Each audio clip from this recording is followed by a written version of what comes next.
ಗರ್ದಿಗಮತ್ ವೀಕ್ಷಕರಿಗೆ ನಮಸ್ಕಾರಗಳ್ರಿ. ಈ ಎಪಿಸೋಡ್ ಮಾಡೋದ್ರಿಂದ ಕೆಲವು ಸ್ವಾಮೀಜಿಗಳಿಗೆ ಅವ್ರಿಗೇನೋ ನಮ್ ಬಗ್ಗೆ ಯಾಕ ಗರ್ದಿಗಮತ್ ಈ ಕಡೆ ಹಯಾತೈತೆ ಅಂತ ಅನಿಸ್ಬಹುದು. ಆದ್ರೆ ಎಲ್ಲಾ ಸ್ವಾಮೀಜಿಗಳಿಗೆಲ್ಲ ಅದಾರ ಅಂತ ಸ್ವಾಮೀಜಿಗಳ ನಮ್ ಕಂಡು ಬರ್ತಾರೋ, ನಿಮಗೂ ಕಂಡು ಬರ್ತಾರೋ.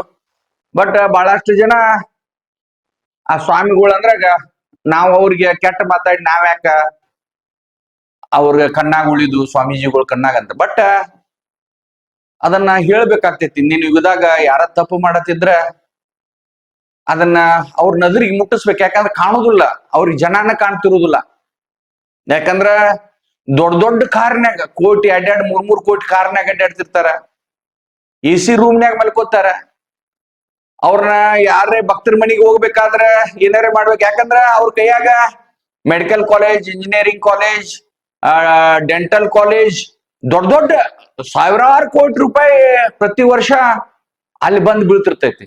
ಆದ್ರ ಯಾವ್ಯಾವ ಮಟ್ಟದ ಸ್ವಾಮೀಜಿಗಳು ಅಂದ್ರೆ ಎಲ್ಲರಿಗೂ ಅಂತಲ್ಲ, ಮಂದಿ ಮಾತಾಡಿದ್ದ ಹೇಳತ್ತೇನೆ.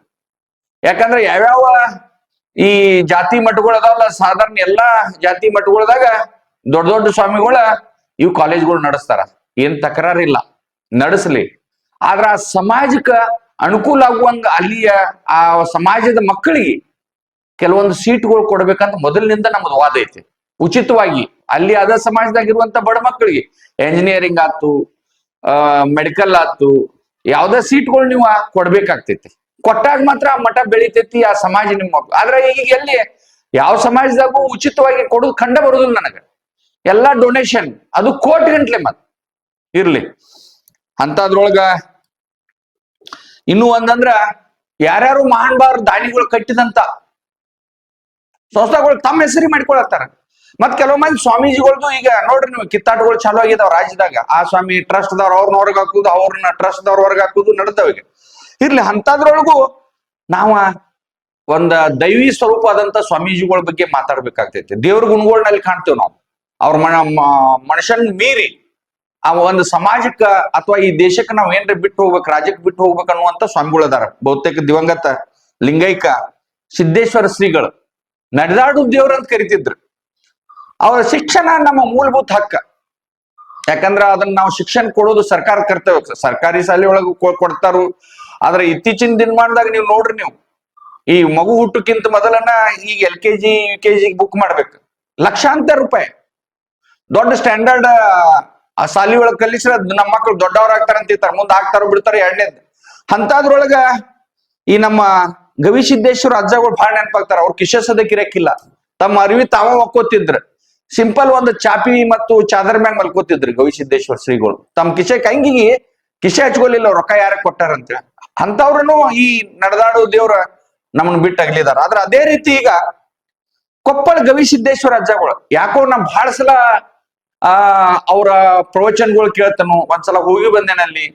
ಪ್ರತಿ ವರ್ಷ ದೊಡ್ಡ ಪ್ರಮಾಣ ಜಾತ್ರೆ ಮಾಡ್ತಾರು. ಒಮ್ಮೆ ನೋಡಿರ್ಬೇಕು, ಈಗ 1 ವರ್ಷ 1.5 ವರ್ಷದಿಂದ ಒಂದು ಕೊಪ್ಪಳದೊಳಗ ಈ ವಾಯು ಮಾಲಿನ್ಯ ಮತ್ತು ಪರಿಸರ ಮಾಲಿನ್ಯ ಸಲುವಾಗಿ ದೊಡ್ಡ ಹೋರಾಟ ಇಳಿದಿದ್ರು ಅವ್ರು. ಇಡೀ ಸರ್ಕಾರ ಗಡ್ಗಡ್ ನಡೀತ. ಕೊಪ್ಪಳ ಜಿಲ್ಲಾದಾಗ ಬಂದ್ ಮಾಡ್ತೀವಿ ಅಂತಂದ್ರೆ ಇಂಡಸ್ಟ್ರಿಗಳು.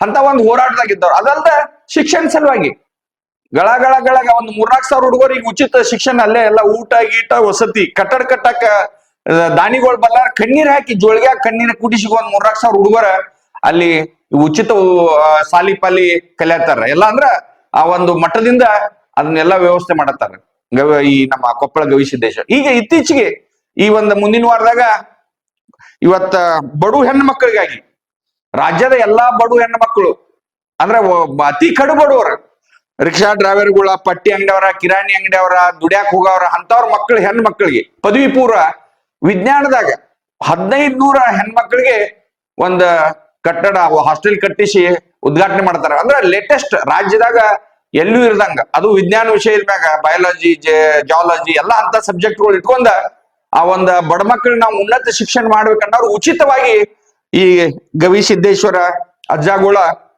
ಈ ಒಂದ್ 60 ಕೋಟಿ ರೂಪಾಯಿ 40 ಎಕರೆದಾಗ 60 ಕೋಟಿ ರೂಪಾಯಿ ಕಟ್ಟಡ ಖರ್ಚು ಮಾಡಿ ಮಾಡತ್ತಾರ 1500 ಹೆಣ್ಮಕ್ಳಿಗೆ.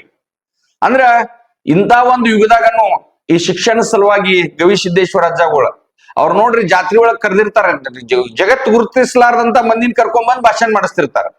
ಅವ್ರೊಬ್ರ ಒಟ್ಟಾರೆ ಈ ಒಂದು ಸಮಾಜದೊಳಗ ಆ ಸ್ವಾಮೀಜಿಗಳ ಲೆಕ್ಕದಾಗ ನೋಡಿದ್ರೆ ಇವ್ರು ದೇವ್ರ ಗತೆ ಕಾಣಿಸ್ತಾರ ನನಗೆ. ಯಾರು ಈ ಗವಿಸಿದ್ದೇಶ್ವರ ಅಜ್ಜಗಳು 10 ಲಕ್ಷ ಗಂಟ್ಲೆ ಮಂದಿ ಜಾತ್ರೆ ಕೂಡ್ತೈತಿ, ಉಚಿತ ಊಟ ಕೊಡ್ತಾರ, ಮತ್ತೆ ಈ ಬಡ ಮಕ್ಕಳ ಬಗ್ಗೆ ಕಾಳಜಿ ಮಾಡ್ತಾರ, ಧರ್ಮದ ಬಗ್ಗೆ ಕಾಳಜಿ ಮಾಡ್ತಾರ, ಒಂದ ಸಮಾಜ ಬದಲಾವಣೆ ಮಾಡಕ್ ಗುದ್ದಾಡ್ತಾರ.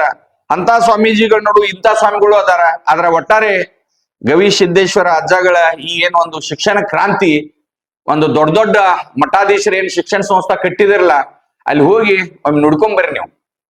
ಅವ್ರಿಗೆ ನಿಮ್ಗೆ ಏನ್ ಫರ್ಕ್ ಐತೆ ಆತ್ಮಾವಲೋಕನ್ ಮಾಡ್ಕೊರಿ ನೀವು. ದೊಡ್ಡ ದೊಡ್ಡ ಶಿಕ್ಷಣ ಸಂಸ್ಥಾದವ್ರು ಅವ್ರಿಗೆ ಉಚಿತವಾಗಿ ಕೊಡಕ್ ಸಾಧ್ಯ ಐತೆ. ಅವ್ರ ಒಂದು ಜೋಳಿಗೆ ಹಾಕೊಂಡಾದ್ರೆ ನೀವು ಇವತ್ತ ಕೋಟ್ಯಾಂತರ ಸಾವಿರಾರು ಕೋಟಿ ರೂಪಾಯಿ ಆಸ್ತಿ ಮಾಡಿ ನಿಮ್ಮ ಸಮಾಜದ ಮಕ್ಕಳಿಗೆ ಉಚಿತವಾಗಿ ಕೊಡಂಗಿಲ್ಲ. ಮತ್ತೆ ಡೊನೇಷನ್ NRI ಸೀಟ್ ಕೊಡುದು, ಇಂಥವನ್ನೆಲ್ಲ ಬಿಟ್ಟು ಬಿಡ್ರಿ. ಸಮಾಜಕ್ಕ ಮುಂದ್ ಬರ್ಬೇಕಾದ್ರೆ ಇವೇನ್ ದೊಡ್ಡ ದೊಡ್ಡ ಮಠದವ್ರು ಉಚಿತವಾಗಿ ಕೊಡುತ್ತ ಬರ್ರಿ. ಈ ಗವಿಸಿದ್ದೇಶ್ವರ ಅಜ್ಜಗಳ ಒಂದು ಮಾರ್ಗದರ್ಶನದಾಗ ಹೋಗ್ರಿ ಅಂತೇಳಿ ನನ್ನೆಲ್ಲಾ ಈ ಶಿಕ್ಷಣ ಕ್ಷೇತ್ರದಾಗ ಇರುವಂತ ದೊಡ್ಡ ದೊಡ್ಡ ಕುಳಗಳಿಗೆ ನಾನು ವಿನಂತಿ ಮಾಡ್ತೇನೆ. ನಮಸ್ಕಾರ.